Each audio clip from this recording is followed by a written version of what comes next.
জয়নাল ভাই সবাই তো ওয়ান গ্রিড করতেছে, মানে বিভিন্ন প্রজেক্টের জন্য, বাসা বাড়ির জন্য, এই যে সবাই অন গ্রিড চাইতেছে করা on grid। যদি 1 কিলো চালায়, 2 কিলো চালায়, 5 কিলো, 10 কিলো, 50 কিলো, আচ্ছা। আদার্স এইভাবে ইন্ডাস্ট্রিয়াল অফিসিয়াল খামার যে কোনো কাজে যদি কেউ লাগাইতে চায়, সরকার তাকে যদি বাধ্য করে, তো অবশ্যই তো সোলার লাগাইতে হবে।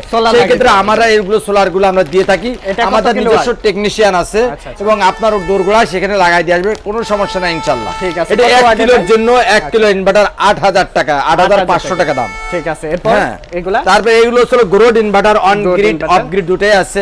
এই যে একটা ইনভার্টার আছে ডিজেডিসি, আচ্ছা, এটা অফ গ্রিড অন গ্রিড দুটোই কাজ করবে। আচ্ছা, হ্যাঁ, যদি কেউ যদি অন গ্রিড নিয়ে যদি অফ গ্রিড করতে চায়, সেটাও এটা করার সিস্টেমের ভিতরে আছে। এমপিপিটি কন্ট্রোলার দেয়া আছে, দা 100 এমপি 60 এমপি দেওয়া আছে, তার দাম 14-15 হাজার টাকা সেভ হয়ে যাবে যদি এইসব ইনভার্টার যদি কেউ নেয়, মানে মাসে 14-15 হাজার টাকা সেভ হবে। জি জি, ঠিক আছে। এছাড়াও তো আরো বিভিন্ন ইনভার্টার রয়েছে এই পাশে। জি জি, এই যে ইউপিএস